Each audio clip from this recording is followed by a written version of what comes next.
Outpost Storm versus Team Liquid. And the winner moved on to the semifinals winner bracket. An important move in order to secure your spot in this tournament. First map is going to be Towers of Doom. Here in the blue, we have Fnatic, your world champions. We're going to have Wubby on that Illidan. Uther is going to be Smexy. Anubarak, played by Breeze Quacknix on his Falstad, and Schwimpy with his Genji. Look at those fancy Fnatic sprays. And here on the right side, in the red, it's going to be Jay Schritt, Tulin, Typhex, Vieira, and Lethosaurus, and it's the Red Canids. You know, I just want to say, I might be looking into this a little bit too far, but the fact that Red Canids dropped the E-Star spray and they were talking about aggression, it is only fitting that they decided to choose the most aggressive team in the world. Channeling their E-Star spirit might pay dividends here, as E-Star never turns down the heat. And that's what Red Canids is going to try and leverage here against Fnatic. And they will need to do something to make Fnatic uncomfortable, because a comfortable Fnatic does not lose, at least not recently. No, it's, I mean, I feel like every team in this tournament has to be going in with the mentality, if you let Fnatic feel comfortable, you've already lost the game. You need to find a way to get them, maybe not necessarily onto the back foot, but not feeling straight like they're playing at home in their pajamas. Make them second guess some form of a decision here. But so far, we're yet to see that. Neither team getting too aggressive so far, though that has been the tone here for Red Canids, as Schwimpy gets the nice dash on out. Breeze using Anubarak and his Beetles to dismount people as they go from the mid to the bottom lane. On Towers of Doom, lanes are a little bit further apart, and disrupting the rotation as Breeze on Anubarak keeps doing, as we see there on the minimap, can pay a little bit dividends, as wave clear will be slower, as you might lose a minion here or there. And it's those little advantages that Fnatic is trying to leverage here to get a little bit ahead. Yeah, I'm very concerned there for Typhex in that lane if he sticks to the matchup against Wubby for long periods of time. Currently, so far, we're yet to see Fnatic achieve a kill or get too much pressure up there, but the Dahaka into the Illidan matchup is not one that does favor the Dahaka, and we both know, you know, we talked about Wubby's 1v1 capabilities. It is essentially, you know, unparalleled into this tournament. Nice aggression, though, coming out from the Red Canids as they look to get an invade. Yeah, nice invade here, trying to get that Sapper camp. It looks like they will be successful in doing so, and that is basically a 4 versus 5 scenario. Very well done, Dahaka, trying to get this top camp here, the top altar, but he will be stopped. And the question is, can he get away? He will use the Brush Stalker movement speed, but we all know there's no getting away from Illidan. 4 shots of Red Canids were captured and went onto the core. Look at this, even with the passive, he's going to burrow underground, and Typhex makes it out. Fnatic not only losing 2 of the altars, but Typhex baiting the members of Fnatic in that rotation. Red Canids are here to fight. Yeah, very nicely done. And Breeze, the only one with the power to stop Dahaka from burrowing away, was actually wave clearing. No Impale or Burrow Charge was forthcoming to stop that Brush Stalker. Red Canids takes a 4 core shot lead, is leading in experience, and is leading mentally as he makes the escape. 1 versus 3, Typhex, nicely done. Yeah, you could see the kind of lackadaisical mentality even with that rotation for Fnatic. Breeze had the opportunity, Burrow Charge over the wall, was willing to use the Impale again for the sake of that wave clear, being very confident that they had secured themselves a member of Red Canids, but very well done there for the Typhex. In the meanwhile, though, we've just got a couple of sappers, even pressure on both sides of the map for these teams. Now, I know you shouldn't count your money before you get it, and we shouldn't get too excited about Red Canids before they make it through the middle stages of the game, but they already look better than at the mid-season brawl. Absolutely. That's exciting to see. By this time, they had already died a few times in lane. They've been playing safer. They've been playing more aggressively, invading camps, stealing altars. I like it. I like what I see a lot here, Dreadnought. Yeah, and we talked about the, at least I feel, is the Red Canids' opportunity to be able to, hold on a minute here, nice invade, but again, look at that Impale from Breeze being able to get the peel.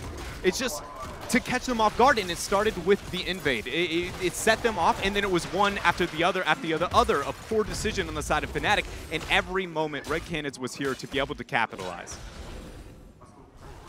Rhaegar with a very aggressive build here. Bonus movement speed at level 1. He takes the Wolf Run, extra 10% mobility. And that's a pretty aggressive build. Together with Feral Heart, he's going to be doing a lot of roaming. May even take the level 16 talent where you do extra damage. An aggressive style all around. We see the full shield wall build here from Varian. It's going to be very hard to kill. Probably looking like a taunt build, as is usual for the solo tank. I am going to be looking forward to how Red Canids decides to use Typhex there on the Dehaka in the top lane, knowing Illidan's yet to achieve 10, where he's able to get the hunt, get that global pressure. We see they're going onto the front line. Tulin second guessing. There's going to be the second shield parry. Swimpy goes in, gets a bit of poke, drops a heal from Smexy, but nobody's able to get anything yet, as this is a pretty split fight. A little worried for Varian here. He already used 3 charges of his parry. Should have 1 available still, just about. But this is where Fnatic really shines. This is where I'm concerned for Red Canids. The constant poke from Falstad, from the Beatles on Anubarak, from Genji, Shrimpy, his shurikens. How is Red Canids going to deal with this situation? And look at this. Falstad and Illidan are still soaking XP. Fnatic is drawing a little bit ahead.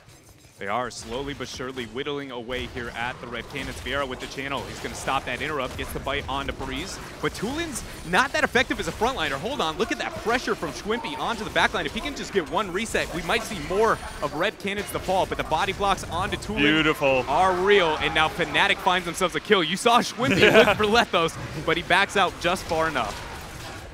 Very nice pressure. Flanking around the side there is Quacknix and Schwimpy, and they were putting pressure on Lethosaurus, the Li Ming player. And they managed to make him go all the way away, and it was Varian who was left behind here. Jay Shrite, we see in the lower left-hand side, is picking up that camp on top of Fnatic. Rhaegar goes down in the mid lane, getting picked off by Illidan and Falstad there. Look at this. Fnatic is just doing everything all over the map. Kills on bottom, kills through mid, and now it looks like they're going to claim some here up on top. Nice drag, but the barrel roll is there for Quacknix. Jay Shrite goes in for an auto, but it is not enough. Will Typhex be able to make it out here? The hunt's used. Nice dodge with that burrow. Yeah, the hunt is not such a precious resource that was a mistake per se. Typhex probably still won't be able to get away. Whoopi goes in, and this is where Fnatic is really starting to shine. They've broken out of their cage. The 3 full points around on Tulin. Oh, nice charge getaway, using the archer to break his collision out of that trap, but he still goes down.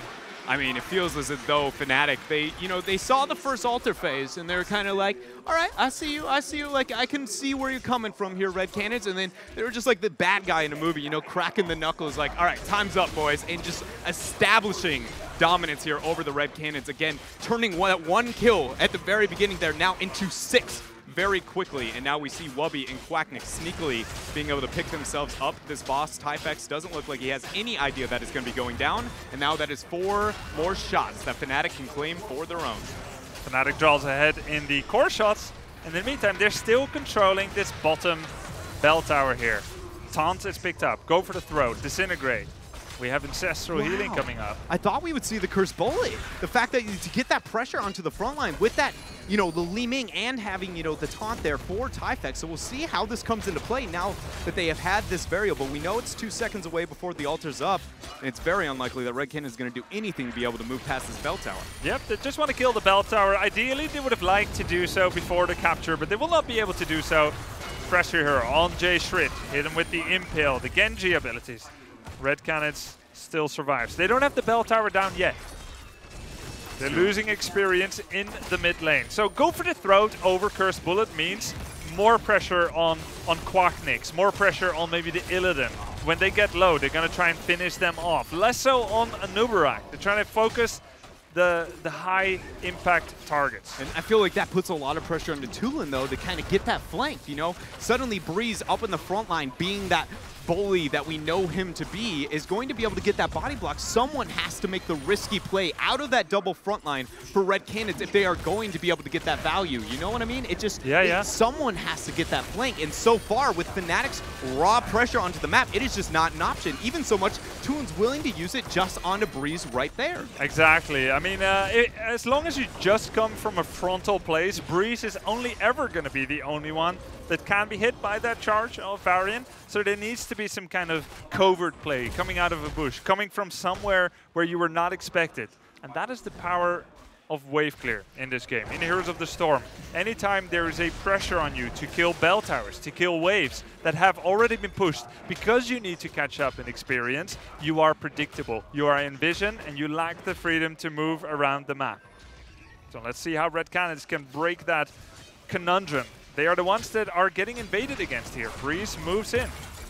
Schwimpy getting to get that dash on in, but unable to get some damage out there. Schwimpy is, for me, on specifically the Genji here, they're actually going to all in. The Hunt's going to be used onto Vieira. A lot of pressure there. Nice impale, knocking up 2 members of Red Canids, and now that is the first kill for Fnatic, but I don't think they're done. Beautiful body blocks onto Tulin. He is just constantly trying to find a way through the members of Fnatic, and they never let him go. And another pick now, 2-4-0. Fnatic is just on fire. Very nicely done. And you know, Schwimpy, he dropped low in that fight. We saw Greymane ready there to try and pounce on him. Jay Schritt with the go for the throat available, but he was just out of range. Fnatic has full mastery over their senses, over their faculties, and they managed to stay away there. They now have 5 bell towers. That means 6 shots per altar, and they control both. That's another 12 shots there. Red Canids drops all the way to 11. Fnatic just making it rain onto the core of Red Canids, but there is a window here where Red Canids at least find themselves onto the same talent tier. It is a very, very small window, and it's still disadvantaged, but here it is through the mid. Nice cleanse there onto Jay Schritte, so the Hunt does not actually confirm that kill, but again, this is just a temporary initiation that Red Canids is stopping the bleeding rather than being proactive after maybe a poor or at least not optimal initiation out of Fnatic. Yeah, I mean, it's not optimal, but that's what Fnatic is doing, right? They're using these kind of low cooldown resources. They use the Hunt, they use a few other abilities, Cocoon. It's not that big of a deal, and in doing so, they make Red Canids unable to fight. Red Canids drops to half-life during a time where they need to make it work. Talent-wise, they need to make it work. Ancestral Healing pops on Jay Schritt. Quacknix drops very low. He flies away. He gets it! With 1 HP, he makes it out. My goodness. And now Red Canids, with what was honestly a beautiful attempt at forcing that fight. The fact that Jay Schritte tried to bait the Ancestral right as Typhex comes in with that Shadow Stalk, or excuse me, Brush Stalk, that was just beautiful. But Quacknix understanding the only opportunity he has to escape without Smex there is the flight, and he gets it. The Mighty Gust was good. There was one Red Canid biting at his leg as he was trying to take off and fly away, but he managed to do so. The level lead really pulling through here. Cocoon's gonna be dropped. Tulin finds himself again in the members of Fnatic, just body blocked to death. He's gonna be the first fall. Smex with Schwimpy with a lot of damage there onto the Genji. 3 members and he's not done. He body blocks onto Vieira, and now I don't think this is a puppy that's going to make it out. How he gives mercy here today. I thought for sure. Likes puppies. He has a weakness. He in fact does have a soul and enjoys adorable puppies, but he's willing to dive the wall of death to make sure he establishes dominance there. You saw Vieira there waiting again. Do you want to do that again? You want to roll? You want to come into this Towers of Death? The one thing that we just witnessed in that fight that I was trying to talk about before was specifically Schwimpy's Genji. Ah, that's it. That's it. Yeah, the one variable that stands out there is the fact that he always abuses that body block so very, very well onto the Genji, max ranging that cyber agility inward. And now we see Fnatic here taking first game of Towers of Doom in absolute dominant fashion. 12 minutes and 45 seconds, 11-0 when it comes to kills, and 32-0 when it comes to core HP. Yeah, there were some moments where Red Canids looked pretty good, and even so, with such a crushing defeat, they still looked better than at mid-season Brawl. But this was always going to be a tough match. Once Fnatic turned on the heat, Red Canids could not get out of the oven, and Fnatic cooked them. They did, very much so. So now we've got to be looking forward to game number 2. We know that we finally have a sample size here for Red Canids. They went with the tried and true old school composition. Again, we said maybe a bit dated. So hopefully now, after seeing it, what it was able to do, that we can see some adjustments there into the draft, maybe a bit more modern, or at least maybe their own flavor to a composition that maybe be enough to set off Fnatic or, again, put them onto the back foot. You would like them to go full rabbit, wouldn't you? I really would. Full rabies, Red Canids. Yeah, absolutely. No mercy. That would be, in my opinion, just the best opportunity for them. My goodness, look at how warm I am. Whew, casting my butt off here. It is toasty here. Working hard, yeah. I mean, the room is full of an audience, and no matter how good the air conditioning, you cannot subdue the heat and passion for esports. Let's see what we did there. Yeah, it's very warm here. But yeah, Red Canids is going to have to make a decision. Do they want to play the most straight up meta-true strategy that they have here, or do they want to snipe a win at all costs, surprise their opponents, maybe even themselves, and just go full crazy? Yeah, that's something we're going to have to find out. But for now, we got to hear what our Anos Des had to say about that last match.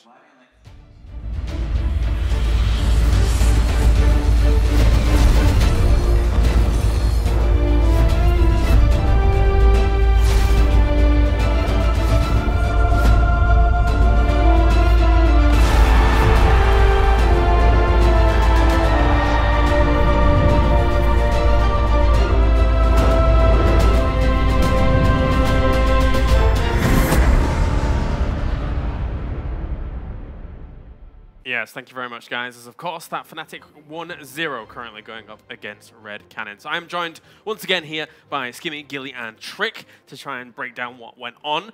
Pretty clean cut, though, by the looks of things. A very kind of clean sweep there. Aside from the first Temple phase, or the first Altar phase, I should say, Fnatic was pretty much fully in control, Skimmy. I actually really respect what Red Canids did because they blended a bit of the macro, which you said they weren't too strong on, with their traditional picks like the likes of Greymane and the Rhaegar. So for them to try and bring the best of both worlds, for the most part at the start of the game, they were bringing it to Fnatic. I mean, they were keeping up. You say respectable, but overall, it doesn't feel like the way they should be approaching Fnatic. Is that fair to say? Yeah. Yeah, I think I agree with you completely on that. I like the idea. Obviously, with the Rhaegar and the Greymane picks, it's very understandable that they want to be aggressive on mercenary camps and get in their opponent's face. And it worked out once, but the moment that happened, Fnatic was ready. Every single time a mercenary camp came up, they rotated to the middle of the lane. They were ready to come in. Breeze did a phenomenal job of controlling the chokes in the middle of the map. It just became very difficult for them to do anything. What did you spot that Red Canids did right in that game? Anything?